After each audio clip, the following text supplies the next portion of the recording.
PTI के इस्लामाबाद में नहीं है, पूरे पाकिस्तान में है। पूरे पाकिस्तान की अवाम इमरान खान के साथ है। अब आप इस बात से डरे हुए हैं कि इमरान खान को रोकना मुश्किल हो गया है और आपने मुश्किल से मुश्किल हालात पैदा कर रहे हैं, लेकिन ये मुश्किल हालात से कौम खड़ी होगी और इंशाअल्लाह हम चीफ़ जस्टिस को बार बार कहते रहें, हमारा चीफ़ जस्टिस ऑफ पाकिस्तान से ये गिला भी है कि फ़ंडामेंटल राइट्स के कस्टोडियन आप हैं, चाहे मीडिया हो, चाहे वकील हो, चाहे कोई हो। आप देखना है क्यों रखा है कॉन्स्टिट्यूशन के अंदर चैप्टर नंबर 2 है जो टोटली फंडामेंटल राइट्स को डील करता है। कहाँ लिखा है कि आपको फ्रीडम ऑफ मूवमेंट नहीं है, फ्रीडम ऑफ स्पीच नहीं है, बोलने पे पाबंदी है, चलने पे पाबंदी है, तकरीर पे पाबंदी है। तो ये तो खौफ है, इस खौफ से तो लोग मर जाएंगे।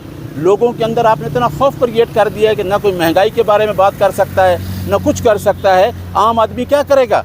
आम आदमी के पास क्या कुछ है? 50,000 या 20,000 रुपये में लोगों का गुजारा करना किस तरह मुश्किल है। हाँ, जो लोग 10-10 लाख 15-15 लाख तनख्वाह लेते हैं, जो लोग 300-300 लीटर पेट्रोल लेते हैं, उनके लिए मुल्क बड़ा आसान है।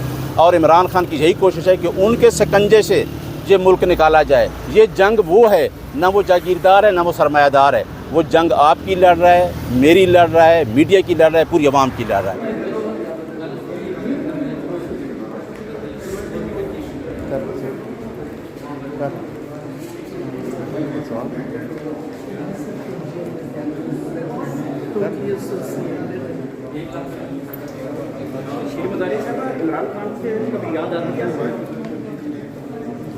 No comment.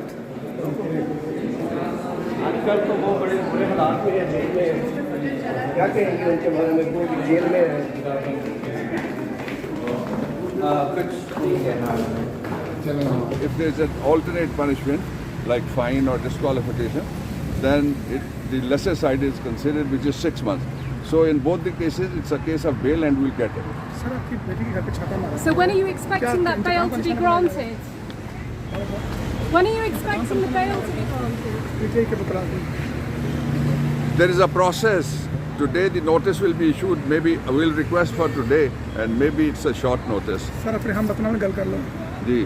हमने आइन की, रूल ऑफ लॉ की पासदारी करनी है और उसके लिए आपको रेवोल्यूशन की ज़रूरत नहीं होती, आपको कंसिस्टेंसी की ज़रूरत होती है, आपको सब्र की ज़रूरत होती है, आपको रूल ऑफ लॉ के लिए एक इंटेलेक्चुअल जंग लड़नी पड़ती है और उसके लिए कौम तैयार हो कि इंटेलेक्चुअल इसको हम डिबेट्स के ज़रिए, इसको पार्ले के ज़रिए, इसको मुशावरत के ज़रिए, कंसल्टेशन के ज़रिए, गिव एंड टेक के ज़रिए,